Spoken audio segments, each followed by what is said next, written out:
Bonjour, et bien aujourd'hui je vais vous parler quelque chose en lien avec l'actualité. On va parler de planches PCR.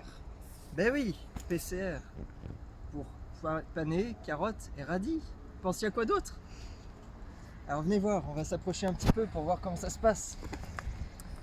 Alors ces fameuses planches PCR, donc je sème les carottes dans le même rang que les radis. Ça me permet en fait, en même temps que je cueille les radis pour faire mes bottes, d'éclaircir les carottes. Parce que l'éclaircissage dans la vie d'un maraîcher, c'est quelque chose qui prend beaucoup de temps. Donc si on peut faire d'une pierre deux coups, voilà, c'est ce que j'ai fait. Donc vous voyez, ça marche plutôt pas mal, hein. Pour les carottes, en général, on dit qu'il faut garder à peu près une carotte tous les 3, 4, 5 cm dans l'idéal pour avoir des belles carottes. Donc là, j'ai plus beaucoup de travail d'éclaircissage à faire, donc j'ai gagné pas mal de temps.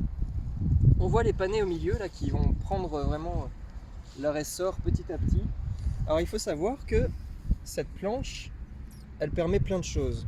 En fait, il y a une osmose qui va se faire entre chaque plante.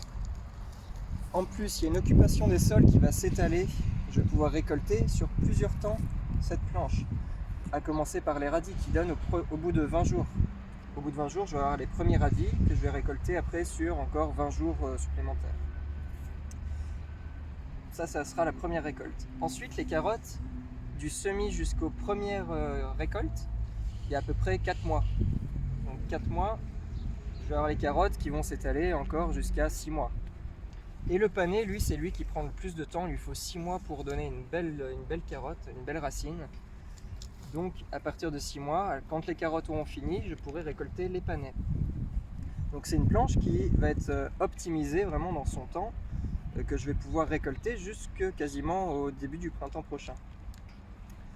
Voilà pourquoi je fais ça. Et donc PCR, on peut aussi le faire avec le poireau, ça marche très bien. Donc le poireau, c'est un autre avantage, parce qu'en fait, il y a une autre osmose qui se fait entre le poireau et la carotte. C'est que le poireau va plutôt éloigner les parasites de la carotte, et vice versa, la carotte va éloigner les parasites du poireau, la fameuse mouche du poireau, Sphaerophorus.